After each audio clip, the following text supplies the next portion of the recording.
जिंदाबाद जिंदाबाद जिंदाबाद जिंदाबाद भारतीय संविधान जिंदाबाद जिंदाबाद भारतीय संविधान जिंदाबाद जिंदाबाद। आप सभी को नमो बुद्धाय, जय भीम। और एक और खास बात है,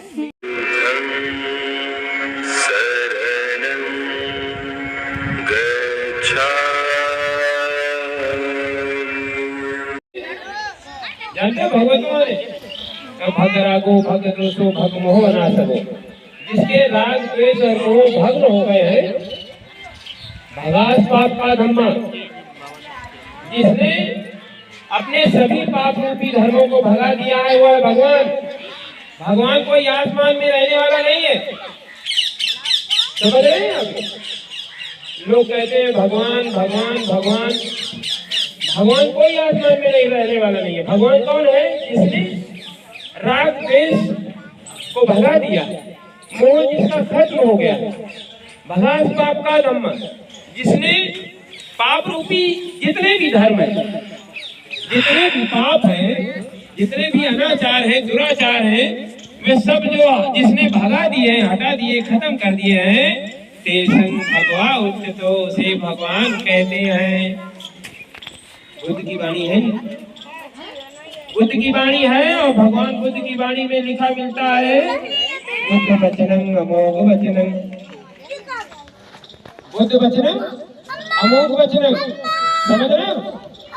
दुनिया में सब झूठा हो सकता है, पर बुद्ध की वाणी झूठी नहीं हो सकती, बुद्ध के वचन अन्यथा नहीं हो सकते। ऐसे तथागत बुद्ध को आपने नमस्कार किया, क्या किया है? अब नमस्कार किया है तो बात यह है कि जैसे आज लोग हैं, सभी लोग, आपसे अगर ये पूछा जाए कि भारत में सबसे प्रथम महिला वो क्लास टीचर कौन थी, इसे पता है? देखो पता है। इसलिए जब लोग पढ़कर लिखकर के समाज में जो कुछ काम करते हैं, उनका ही नाम होता है। उसके लिए बात है का अंकुर निकलता है बीज सड़ जाने के बाद, और तुमको अभी नहीं याद आया सब कुछ हो जाने के बाद। आप लोग खेत में जो बीजा बोते हो, बीज नीचे सड़ जाता है, अंकुर तुम्हारा ऊपर आता है। तो ये जो महान पुरुष आप देख रहे हो, ये महान पुरुष कोई साधारण नहीं, समाज के लिए उन्होंने बहुत कुछ किया। एक महान पुरुष ऐसे पैदा हुए भारत में, सावित्रीबाई फुले, महिलाओं को सबको शिक्षित किया, बाबा साहब ने आरक्षण दिया, जिससे तुमको नौकरी मिली। तो महात्मा ज्योतिबा फुले ने शिक्षा की बहुत बड़ी लड़ाई लड़ी, बाबा साहब ने, भगवान बुद्ध ने धर्म दिया। और इस समय की जो, क्योंकि हमारे बाहर से जो लोग आए हैं, हम उनको सुनना ज्यादा पसंद करते हैं। छोटी सी बात और आपको बता दें इसके बाद, ये समाज इस समय कहाँ जा रहा है, कहाँ जा रहा है, इस पर थोड़ा गौर करो। एक बार अकबर बादशाह ने पूछा कि बीरबल ये कितने मतलब बाल विवाह जैसी प्रथाएं हमारे देश में चल रही थी, और माताओं बहनों को जो है 8 वर्ष 9 वर्ष की अल्पायु में सांसारिक जीवन में, वैवाहिक जीवन में बांध करके जो है उनको जो है पीढ़ी दर पीढ़ी जो एक परंपरा सृष्टा में चली आ रही है, उसको तहत बंधन करके, इसके अलावा किसी प्रकार के अधिकार प्राप्त नहीं थे।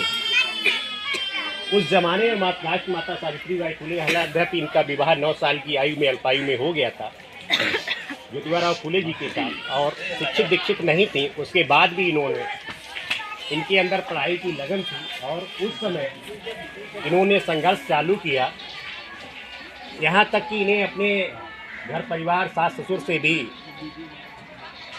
आपत्तियों का सामना करना पड़ा, बेघर कर दिए गए।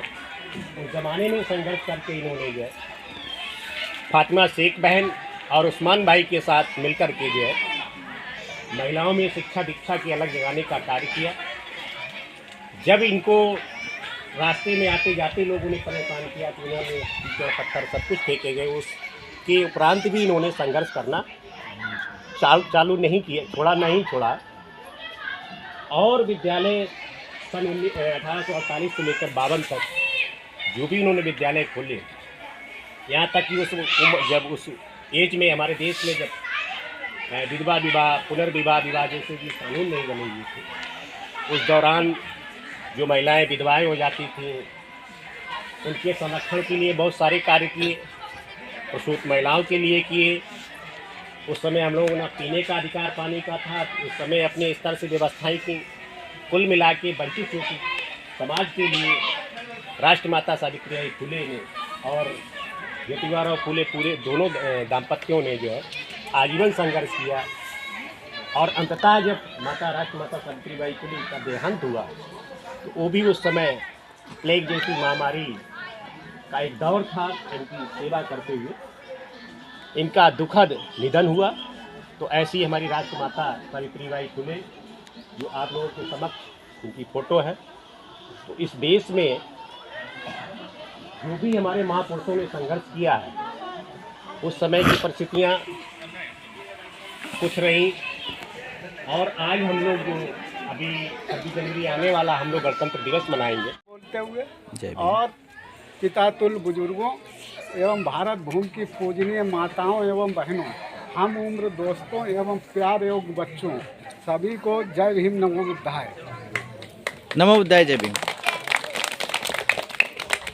जैसा कि हमारे पूर्व वक्ता जी ने शिक्षा के बारे में बहुत ही सारगर्भित बात आपके सामने रखी, उसी कड़ी में हम जो है शिक्षा के बारे में, स्वास्थ्य के बारे में और आर्थिक रूप से हम लोग क्यों पिछड़े हुए हैं, इसके बारे में अपनी बात रखेंगे।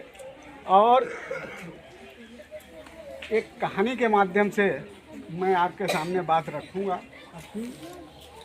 तो पहले अपनी बात स्टार्ट करने से पहले, बलिदान सिंह का ना होते सुना, बलिदान सिंह का ना होते सुना, बकरे बलवेदी पे चढ़ाए गए, विषधारी को दूध पिलाया गया, केचुए कटिया में फंसाए गए, ना काटे टेढ़े पादप गए, सीधों पे आरे चलाए गए, बलवान का बाल ना बांका हुआ, बलहीन सदा तड़पाए गए। तो इसी के साथ में मैं अपनी बात प्रारंभ कर रहा हूँ।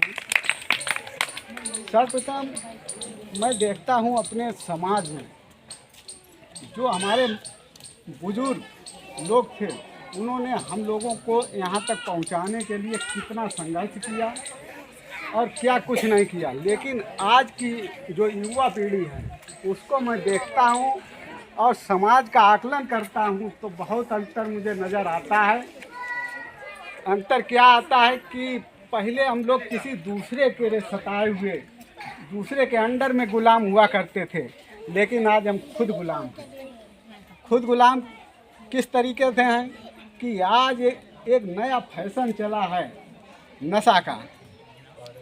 नशा की वजह से हम लोग जो है गुलामी इस कदर हावी हैं कि हमारे जो 15-20 साल के जो हमारे बच्चे हैं, जो कुछ करना चाहिए, लेकिन वो नशा में इतने मशगूल हैं कि उन्हें कोई चीज़ दिखाई नहीं पड़ती है। और इसका बहुत बड़ा जो असर आ रहा है, ये असर इसलिए आ रहा है कि अगर आप नशा नहीं कर रहे तो क्या होता है कि एक व्यक्ति, जैसे नाते रिश्तेदारी हमारी आपकी जुड़ी होती है, तो उसमें अगर एक व्यक्ति नशेड़ी फंसता है तो वो कम से कम 2 परिवारों को नुकसान पहुंचाता है। एक तो वो अपने साले का घर बर्बाद करेगा, दूसरा अपने बानोई का घर बर्बाद करेगा। एक व्यक्ति नशेड़ी होने से साले का घर बर्बाद करने का प्रयास करेगा और बानोई का, दूसरे। अब यही धीरे धीरे क्रम चलता है। इसी तरीके से हम सोचते रहते हैं कि नशा की प्रवृत्ति जो हमारे पूर्वज हुआ करते थे, कभी नशा से कोसों दूर हुआ करते थे, लेकिन एकदम से हम सोचते थे कि हमारे कन्नौज में आलू की खेती होती है, पैसा ज़्यादा है तो हो सकता है कि नशा की प्रवृत्ति ज़्यादा हो। लेकिन जब हमने जालौन में पहुँचे तो वहाँ देखा, वहाँ भी नशा की। जब इधर आजमगढ़ बलिया साइड पहुँचे तो वहाँ भी नशा अपने समाज का। तो हमने कहा वाकई में जो है ये चलन इस तरीके से रहे, एक के बाद दूसरे के बाद इस तरीके से पहुँचा। और हम लोग अपनी उन्नत तरक्की के बारे में प्रयास तो करते हैं कि उन्नत तरक्की करें, लेकिन अधूरे मन से। और कोई काम अधूरे मन से कभी पूरा नहीं होता है। छोटे मन से कोई बड़ा नहीं होता और टूटे मन से कोई खड़ा नहीं होता। तो हमें कोई भी कार्य करना चाहिए, बड़े मनोयोग से कार्य योजना बना के काम करना चाहिए, जिससे कि हम उस लक्ष्य, जो हमने अपना लक्ष्य निर्धारित किया है, उस लक्ष्य को प्राप्त कर सकें। और लक्ष्य क्या होना चाहिए? मनुष्य के जीवन का सर्वोत्तम लक्ष्य ये है कि सबसे बड़ा जो रोग है वो है गरीबी। गरीबी से हमें लड़ना चाहिए, लेकिन क्या करते हैं कि हम लोग भाई भाई से लड़ने का प्रयास करते हैं। गरीबी से नहीं लड़ते हैं, भाई भाई से लड़ते हैं। और ये देखते हैं अपने समाज के अंदर कि वो दिल और दिमाग का प्रयोग कहाँ करता है। दिल का प्रयोग करता है जहाँ उसे दिमाग का प्रयोग करना चाहिए, वहाँ दिल का प्रयोग करता है, और जहाँ दिल का प्रयोग करना चाहिए वहाँ पे दिमाग का प्रयोग करता है। सम्मानित साथियों, यदि आप हमारे इस चैनल आवाज़ का ऑफिशियल, जिस पर नियमित सुबह 5 बजे डॉक्टर अंबेडकर संदेश आपको मिलता है, आप हमारे इस चैनल को सपोर्ट करना चाहते हैं, तो हमारा आपसे निवेदन है कि आप हमारे इस चैनल को सब्सक्राइब कर लें, वीडियो को शेयर, लाइक, कमेंट जरूर करें।